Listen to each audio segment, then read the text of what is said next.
Economic Analyst Yusuf Dodia, thank you so much for making the time to be with us tonight on this day. It's great to be with you. I would like for us to begin off from the decision by the Bank of Zambia to revise downwards the monetary policy rate. What's your reaction to this decision?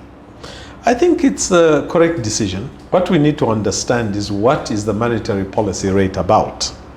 In the past, it was a benchmark for setting lending rates. Banks would use the monetary policy rate as a base and then add 2-3% to it to come up with the interest rates when when you borrow money from a bank, the lending rate to you would be 2 or 3% above the monetary policy rate. But you see, when the inflation rate went into double-digit figures, going into the 20s, the monetary policy rate and the inflation rate delinked. And banks now use the inflation rate as their base instead of the monetary policy rate. So what is the monetary policy rate? It's a rate which is essentially used to make banks work together. The banking industry is based on confidence. If you don't have confidence in a bank, that bank goes bust. You take out all your money and the bank becomes bankrupt. So it's very, very important that you must have confidence in the banking sector. And so what the Bank of Zambia has is this monetary policy rate which rules the charges for interbank borrowing and interbank lending. And you've heard these phrases: interbank borrowing, interbank lending, overnight lending. Yeah. This is really where banks support each other. I'll give an example. If I'm holding an account with a small branch, I won't call it a small bank, but a small branch in a remote part of Zambia, and I go there and say, I need to pay my workers, I need 400,000 in cash tomorrow morning. My small branch of my bank may not have the cash, but they want to be able to pay me on demand. I've asked for the money, they've said, come tomorrow morning. In order to make good on that promise to give me my money, they will go to a competitor bank and borrow that 400,000 kwacha to pay me the following day. So from my perspective, I asked my bank that I want to withdraw this money, and my bank gave me the money. Where they got it from is none of my business. So my bank actually borrowed the money from another bank. That's interbank borrowing on behalf of my bank, and interbank lending from the bank which is giving my bank money. And they'll ask my bank, how long do you want it for?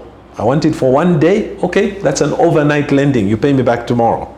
I need it for 2 or 3 days. Okay, there's an interest that you are going to pay, monetary policy rate.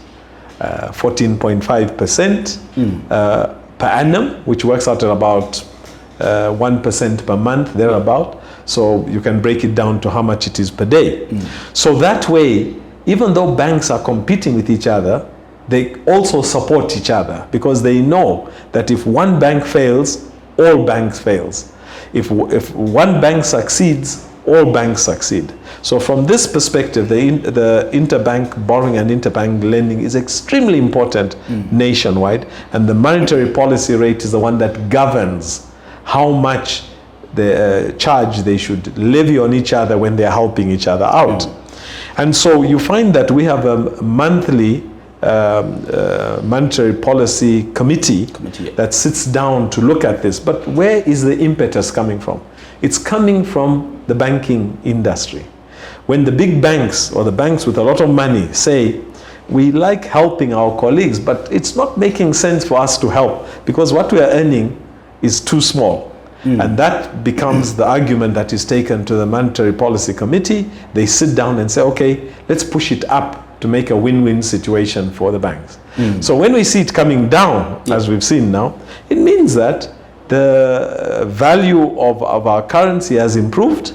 It means that the economy itself is showing signs of getting better. People are paying up. You are having less delinquency in the banking sector amongst customers. And so to me, it's a very positive sign that we're going in the right direction. I was about to ask what factors lead to the upward or the downward revision of the of the monetary policy rate, but I think you've partially answered the question. On the negative side, it's the cost of doing business that pushes it up.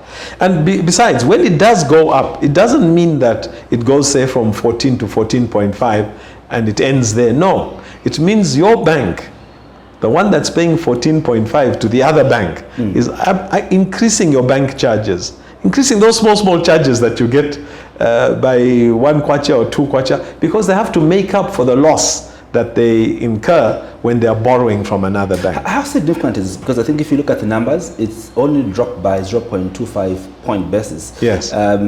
Is this a significant, not really. percentage? No, it's not. But it's a step in the right direction.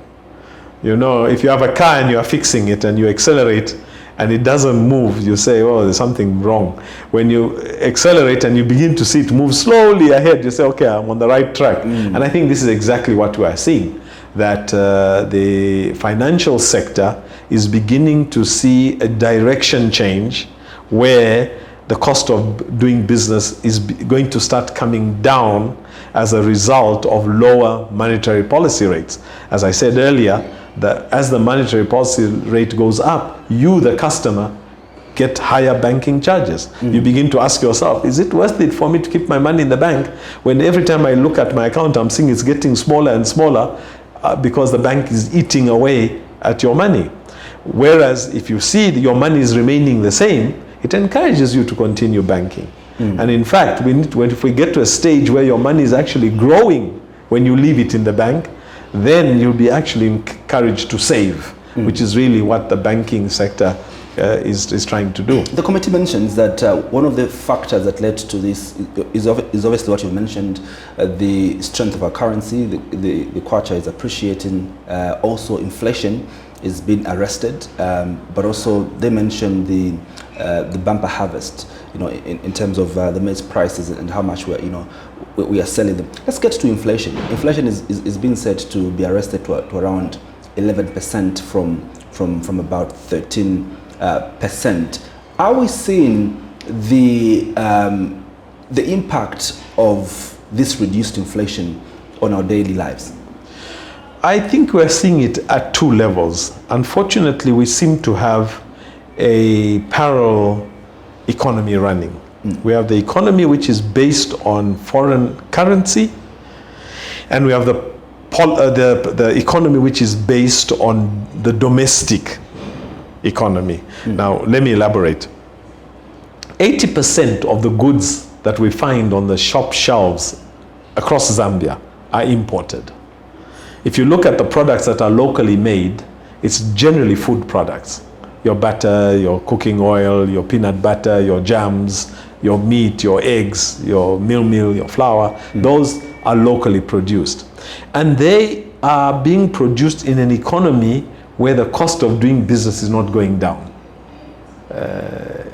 Electricity tariffs are going up. In fact, there's a warning that electricity tariffs might go up again. Fuel prices tend to fluctuate up and down. The cost of transport tends to go up. So the domestic economy is sensitive to those charges. As those charges go up, the product price goes up. But when you look at the imported products, which is 80% of what we see on our shop shelves, if you look at cosmetics, they're imported. If you look at electricals, they're all imported. Electronics, all imported. You look at clothing, it's imported. Shoes are imported. Car spares are imported. Tires are imported. Electric bulbs are imported. So these things which are imported, the cost of factors of production are in foreign countries, they're not here. So when the kwacha gets strong, like we are now at 22, 23 kwacha to $1, prices come down. And we've seen it. We've seen prices come down of imported products. But on domestically produced products, we are seeing a different story. So when we are looking at inflation, inflation is also a misleading notion, depending on how you contextualize it. What do I mean by that? If I'm trying to entice a foreign investor to come to Zambia, and I'm a Zambian official, I will calculate my inflation based on the items that a foreign investor is interested in. I will tell them that rentals are coming down. If you go to the malls, So many malls are springing up that they can't afford to charge high rentals. Yes. So the rentals are coming down. So that's showing downward inflation. I will show them that, for example, salaries are low in Zambia. Again, to a foreign investor, that will be very interesting to them because they feel it's a cheap economy in which to do business in. So as I show them these factors, the inflation rate that I come up with, for example, even things like education in Zambia is free. So inflation on education is zero. Healthcare in Zambia is free through NIMA. It's again looking like zero. So if you use these parameters to calculate inflation, you'll get an inflation rate of about 1% or 1.2%. But that impacts on a foreign investor. For you and me, we're interested in inflation that impacts on our lives. And the factors that we would like to see Zamstat use when calculating inflation is something called the Consumer Pricing Index. What does that mean? It means your most popular products that you consume every day, what are the prices of those products? So for you and me, it's cooking oil, it's meal, it's eggs, it's bread, sugar, the very things which some government official was commenting on a few days ago, saying we need to put price controls. Yeah. You see, because those, if you use those factors and look at them from an inflation point of view, you are likely to get an inflation figure around 20%. So you start asking yourself now, which inflation figure should you follow? And if you look at the banking sector, the interest rates in the banks hover from around 22% to 35%, suggesting that the inflation rate that the banking sector is using is somewhere around 18%. Because most banks will go 3 or 4% above what they perceive to be inflation. Otherwise, they can't be at 30%, and you are telling me it's around 11 or 12. That's 3 times higher than inflation. That's profiteering. So clearly, the inflation rate that is being used by business and commerce is much higher than what is being shared with us from Zambia statistics. You mentioned a very interesting phenomenon of how a government official was quoted having said, Minister of Commerce and Trade, Chipoka Mlenga, he wondered how prices of commodities are coming down when the economy seems to be on a positive trajectory. The exchange rate, is being well managed. Prices of fuel are slightly going down, yet there is no automatic impact on how the economy must be responding. What would you have to say to to that, on how it doesn't happen automatically? Yeah, what is going on? Yeah, what is going on? Yeah, it's very simple. I'll just give an example. Let's say you have a factory, and in that factory you are producing plastic pipes for irrigation, hose pipes, and you are getting, as we all know, is it 3 hours of electricity per day? Yeah. Right. You've got 200 workers, 3 hours of electricity. You have 2 choices. If you want to maintain your price at whatever price it was, you have to fire 170 workers and keep only 30 for that 3 hours. But industrial relations, laws, etc., push this employer to say, no, don't fire them. Don't worry, things are going to get better very soon. So you have a situation where a factory is working 3 hours per day, paying 200 workers who are sitting around waiting 18 hours a day for electricity to come. And then when they manufacture their plastic pipes, they're not manufacturing as many as they were supposed to have manufactured if they had 12 to 15 hours of electricity. So what is happening? There's low production, high wage bill. What does that give you? A high cost of that product.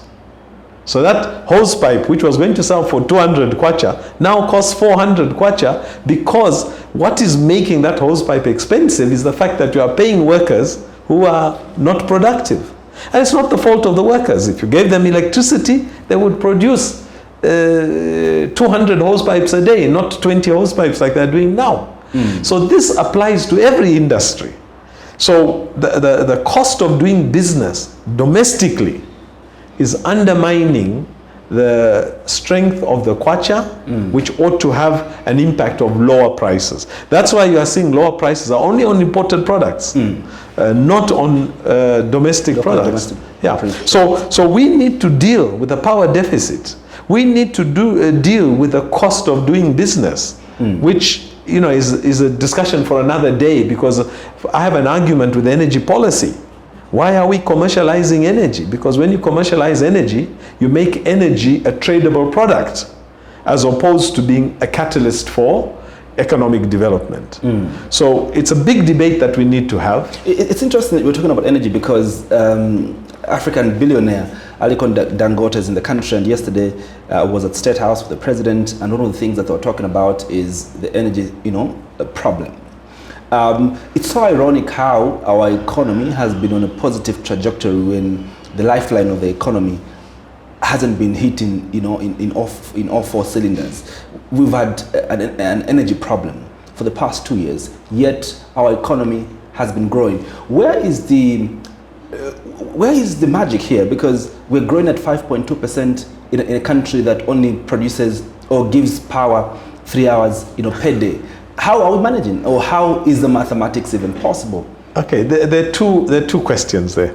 Let's talk about GDP growth, 5%, 6%. That's very simple. As soon as first quantum, as is pronounced in the 2026 national budget, invests 1.5 billion in opening up new mines, that's your GDP gone up. As soon as Mopani Copper Mines put in another $1 billion in their operations, that's your GDP going up. As soon as KCM bring money to revitalize their mines, and then you get these new ones in Mumbwa, the gold mines and so forth. So our GDP growing by 4%, 5%, 6%, very possible, but in a very concentrated area, which is not giving benefits to the wide majority of Zambians. So recording that figure is not a big problem. The big problem is how you can make GDP growth a growth that is diversified across the economy, that everybody enjoys it. And I'll give you a small example. Assuming I've got a big farm and I've got 5 radial irrigation equipment, a rich man, so I decide, I'm going to expand, I'm going to build another 3. That's a 50% growth in my farm. But when I get that money, I buy myself a new Mercedes-Benz, I buy a small aeroplane, I buy a house in Lusaka, so that from my farm I can come to Lusaka in 40 minutes. You, the farm worker, you continue wearing your torn gumboots, your torn overalls. How has that helped you? Hasn't helped you, because it hasn't trickled down to you.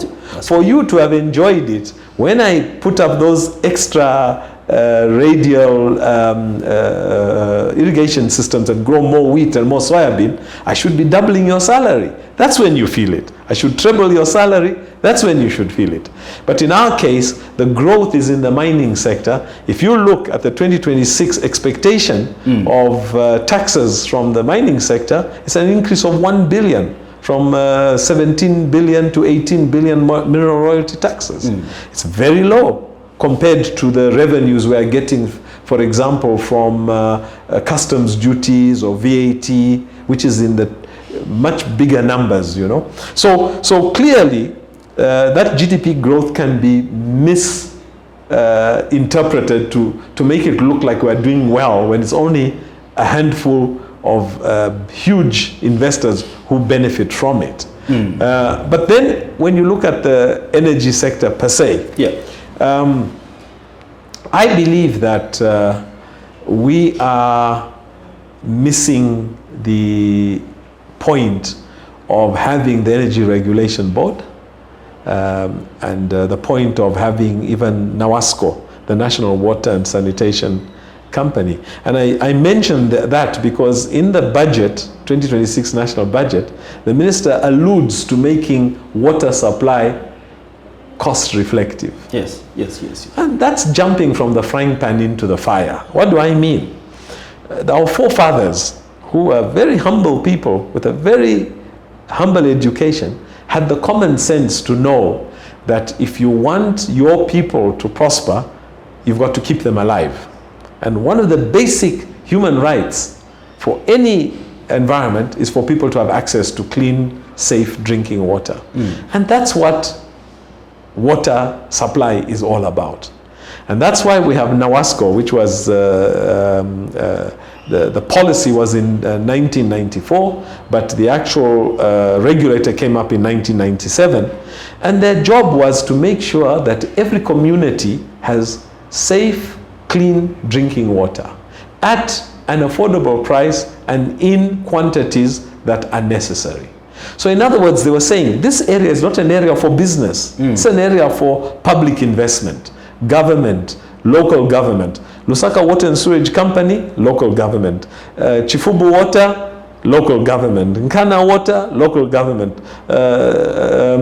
Chipata Water, local government. So these, Lukanga in Kabwe, local government as well. So it makes sense for local government to invest because they're not there to make money. They're there to provide a service to keep human beings in a safe environment. No cholera, none of these things that we face because we have got good, clean water. And that's why NAWASCO also regulates the tariff.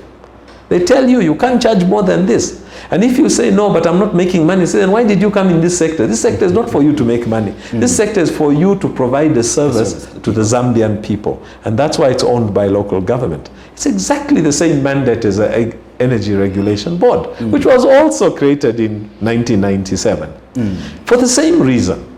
But around 2008, somewhere there, we lost the plot. We forgot the mandate and we commercialized.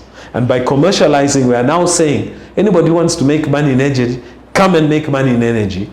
To hell with the economy. You know, the economy will sort itself out. And we undermine our own growth because the cost of energy in Zambia undermines our trajectory of wanting to industrialize our nation. How do we translate these macroeconomic indicators that are very good to us benefiting from them? Because if you look at Zambia's macroeconomic indicators, especially for this year, they're very impressive, you know, seeing that we're coming from, you know, an era where we're growing in the negative. One would expect that this would be reflective, you know, in the livelihoods of our people. How do we turn, you know, economic growth into improved living conditions of our people? I think we need a mindset change. I'm from the private sector. I believe we need to build the private sector, but there's a saying that a public monopoly is not nice, but a private sector monopoly is worse. Because with a public monopoly, if you don't provide certain services to your community, election day is coming. And that election day, people will say, no, we don't like what the government has been doing. But if I own a company that dominates a certain sector, election or no election, you can't change my mind. Because I own the company and I want to make profit. So we need our people to recognize where the boundaries are. What belongs to government, don't cross the line. We don't outsource the police. We don't outsource the army. We don't outsource the government machinery. We recognize those are security mechanisms that protect the people of Zambia. Until very recently, water is another one of those. Energy, another one of those that are security for the country in terms of economic development, as catalysts for development. And somewhere along the road, we paid too much attention to the European Union, to our development partners who help us, who say we commercialized energy in France, we commercialized energy in Germany. Look, we're doing the right thing, and Zambia blindly follows. Go to Europe. No industry in Europe. It all went to China. Go to America. No industry in America. It all went to China. President Donald Trump is trying to reverse it. The mistakes that were made 30 years, 40 years ago, he's trying to reverse it. But we are following blindly into the fire instead of saying, hey, you Europeans, you came up with commercializing the energy sector. Look how it messed up your economy. We're not going to do the same. We're going to make sure that energy remains the preserve of the people of Zambia, because the economy can never prosper if you don't have access to adequate energy and affordable energy. So I think for us, it's a rethink on policy. Did we make the wrong turn? And there's no shame to to reverse, even when you are driving. You may reverse and turn in the right road if you missed it. So I think we need to reflect on that going forwards. So clearly, investors in the energy sector will be laughing because they see an opportunity to hold a country to ransom. Clearly now, if you were to look at Zambia's energy policy today, an investor from abroad could come in, open a huge power station using our river, the mighty Zambezi River. We've only got 2 power stations of significance on the Zambezi River, which produces something like 1.1 gigawatts. The Kafue River, which is 1,000 kilometers shorter than the Zambezi, it's 1,500 kilometers. Zambezi is 2,500 kilometers. The Kafue River produces half of Zambia's energy. We've got Iteshiteshi Power Station, Kafue Gorge, and Kafue Gorge Lower. Those 3 together produce about 2,000 megawatts out of 3,800. So imagine a big investor came and opened a 4,000 megawatt power station. And then said, we're producing electricity. ZESCO, our price to you is this. ZESCO says, no, it's too high. I said, no problem. We'll sell it to South Africa. South Africa, do you want our power? This is how much it is. South Africa says, yes, we're ready to buy. Because we have an open access agreement now, that power station is going to use Zambian water to generate Zambian electricity, put it on a Zambian transmission line and send it all the way to South Africa, and the money is going to be sitting in some foreign bank account. And Zambia will still remain in darkness. So I think it's time we sat down and said, are we doing the right things? And I think that Zambia in the past and continues even today to suffer from foreign advice. That's never in the best interest of our country. Of our people. It's time we looked at our people. 61 years after independence, there's qualified people in this country. Some have even born and died, that can help to build a Zambia for Zambians. For people that are in the private sector like yourselves, who are entrepreneurs, obviously when you identify a problem, you would want to come in and be the solution to that problem. There's been an energy problem in our country. Why haven't we been seeing investors come through and invest in this sector? I think investors are coming through. You have to look at the size of investment. If you're looking at hydroelectric power stations, you're looking nothing less than $1 billion to build a sizable power station. If you're looking at solar, which quite a few people are beginning to do now, you can do it with small money. And solar is something that is okay, in my opinion, for rural electrification, for temporary electrification, while you expand the national grid. The best power for Zambia is hydroelectric power. We have 7 major rivers, we have 4 major lakes, we have 19 serviceable waterfalls. Out of 400 waterfalls, we have 19 that can generate electricity. The argument that if we have a drought, we will not have electricity doesn't hold if you have 20, 30 hydroelectric power stations nationwide. Even with low rainfall, all of them are generating something. But now, because we've only got 3 or 4, obviously, we find ourselves not having enough water to drive those turbines. Because the water is running on the Kafue all the way from northwestern province, Kafue River. It's going through the copper belt, coming all the way. That's wasted water until it hits Iteshiteshi, which is just outside Mumbwa. That's when it starts generating power. Why couldn't it generate power all the way, that 1,000 kilometers of unused water? Similarly with the Zambezi, from the Kaleni Hills, it only starts generating real power at Livingston, 108, 120 megawatts.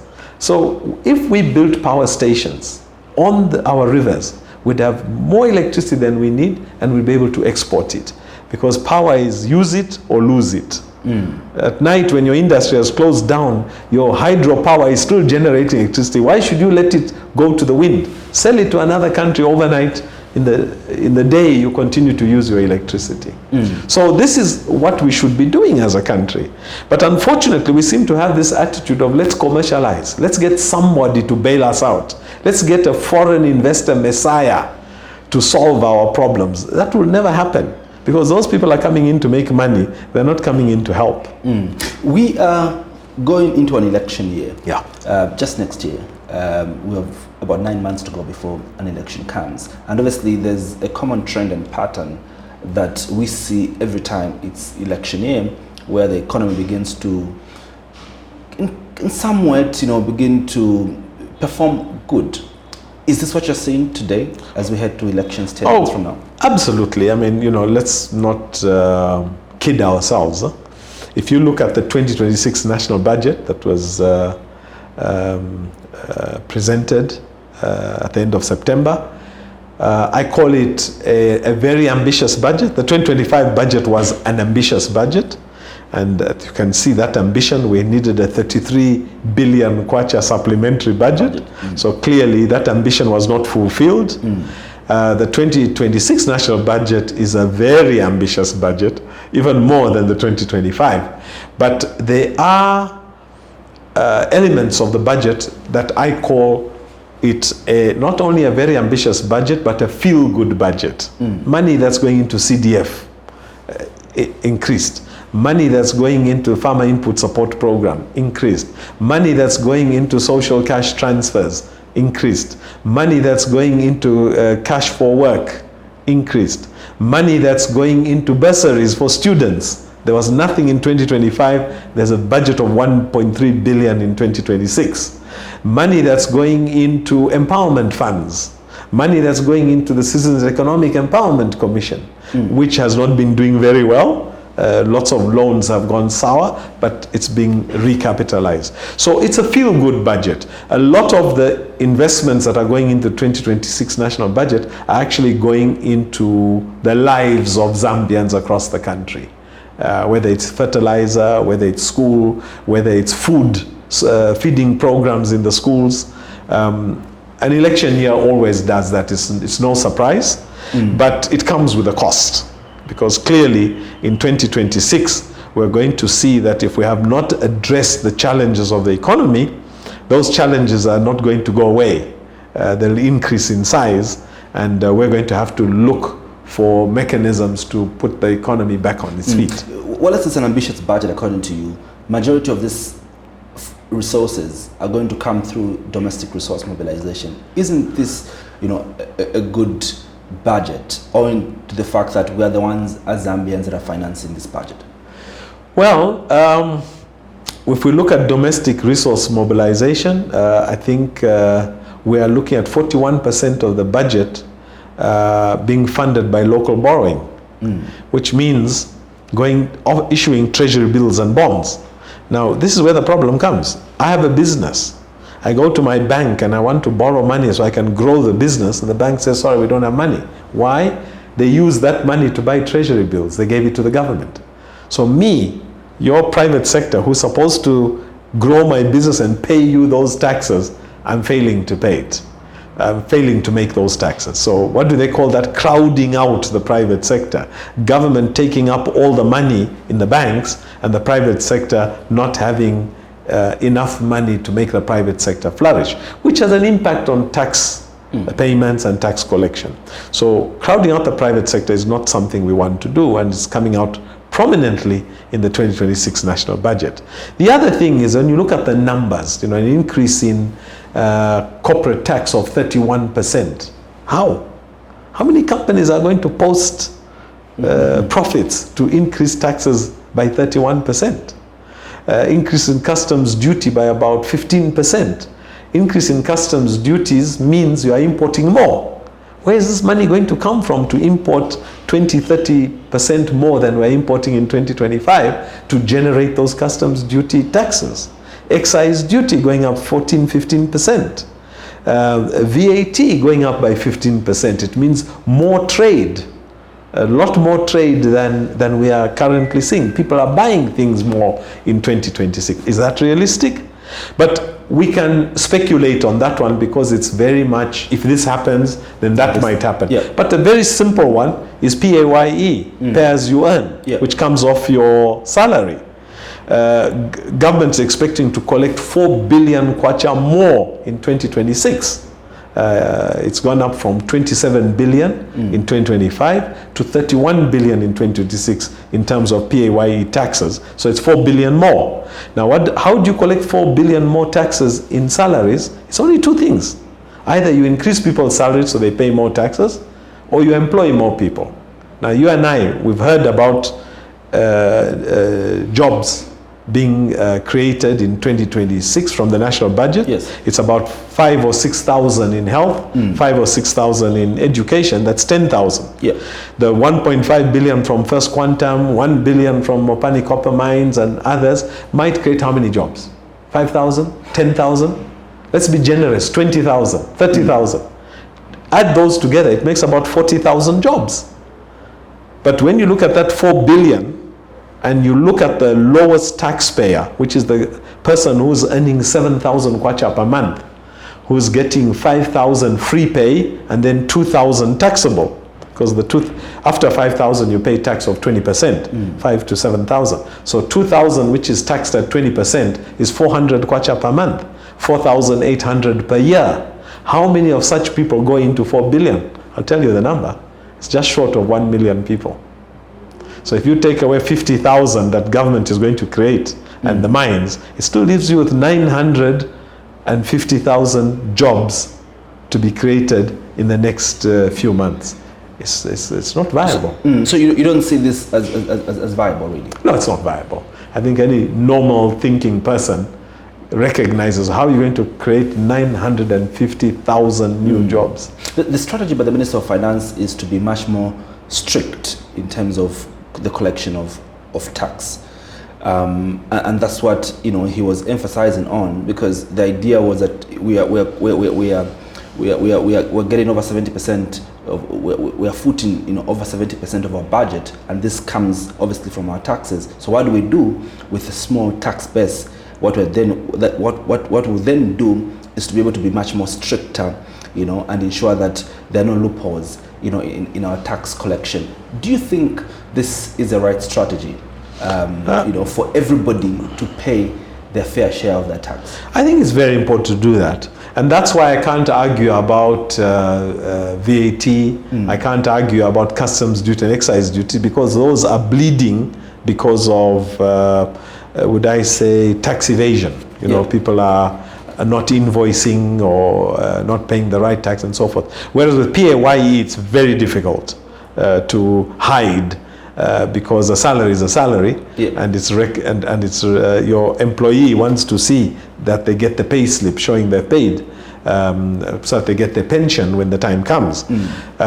So with PAYE is one that I can't reconcile. With the others, I surrender and say, well, maybe there's something. ZRA has been collecting only 30% of what was possible. Yes. Now they're going to collect 80% of what was possible. So we're seeing huge increases in tax collection. That might be possible, but I think if I'm a realistic human being, they say dream, but try to dream realistically. But I think there are other things that we need to look at. For example, it was recently announced by the authorities that Zambia has exported $440 million worth of copper in the third quarter of this year. And the taxes that have been paid in the third quarter of this year in the mining sector is $196 million. And yet, when you look at the second quarter, the exports of the second quarter was $418 million. And the taxes collected was 262. Now, where's the logic? You export 418, you collect tax of 262 million. You export more than 440, and then you collect 196 million. So there's a challenge there. And I think that we need to understand where that is coming from. But what actually bothers me even more than that is the number, 440 million copper. If you look at $440 million in 3 months, that's about 150 million per month. Divide by 3. And when I've looked at the copper trucks leaving this country, my estimate is about $50 million a day of copper. So if you look at 150 million per month, that's 3 days of exports. What happened to the other 27 days? So are we getting that raw a deal? Is our system so weak that we can't see 30 trucks passing, we only see 3, leaving this country? So clearly, there's something very wrong in the way we are monitoring the export of copper. because these numbers don't add up. Don't add up. Yeah. Another issue that is very prominent in the budget is how much is going towards debt servicing and the payment of salaries. In fact, the majority of our budget allocation, goes towards debt servicing, and salaries. If you combine what we've put to social cash transfer, to education and health, combined, all these three sectors, very important sectors, they don't match, to what we're paying towards debt servicing. I want us to look at the impact that debt has had, on our social spending and generally on our economy. Well, I think we're moving in the right trajectory. 3 years ago, we were paying around 50% of our budget towards debt servicing. And that was, the biggest component on the expenditure side was debt servicing. And now we've seen it come down. Okay, this year it was somewhere around 20 something billion, but now it has shot up to around 30 billion thereabouts, because we've restructured. Restructured doesn't mean you don't pay, it means you now pay in a more systematic way. We were defaulting, if you remember. We were about to default on the second Eurobond and the third Eurobond. We default on the first one, but because of restructuring, we've avoided the default on the other two because they've now been restructured. So restructuring is saying, as Americans call it, kicking the can down the road. You've got a problem here, you kick it. After some time, you'll find it waiting for you. And I hope we're not kicking it down the road so far that it will go in the road of our children. By the time we get there, we are dead, and it's the children who are finding out that there's this can waiting to be paid for. So my view is that what debt restructuring is doing is allowing us to reduce on debt servicing. You extend the period in which you want to clear that debt, reduce the amount of money that's coming out of the economy to service debt, and the savings that we make, with the 253 billion kwacha 2026 national budget, the savings we should use now to invest in building the economy. For example, rehabilitating and refocusing our trades training institutes under the Ministry of Technology and Science, which has not happened, so that we teach skills to our young people. We have proper bricklayers, proper carpenters, proper electricians, proper plumbers, proper welders, and so that they can help to build the industry of this country, which is industrial infrastructure. We're bringing in people from Zimbabwe. We're bringing people from South Africa to come and build these big buildings in Zambia. We don't have the skills. So we need to do that, invest in our people who will invest in building the economy. We need to see money going into the Ministry of Small and Medium Enterprises, where they should have set up by now industrial parks in all the economic zones, so that you don't wait only for the big investor to come in those zones. You have your own people, your welders, your carpenters. Say, look, here in Lusaka South Economic Zone, there's a 50-acre plot that we have as a ministry where we built workshops. We've put 3-phase power. You don't have 3 hours power there, you have 10 hours power there. You have water. You can bring your industries then, run them and grow your businesses so that we have a Zambian built economy. Because our liberation from economic dependence is based on our ability to take over. You can't be having somebody who is feeding you, who is making money for you, and then you are saying, I want to be in charge. It's not possible.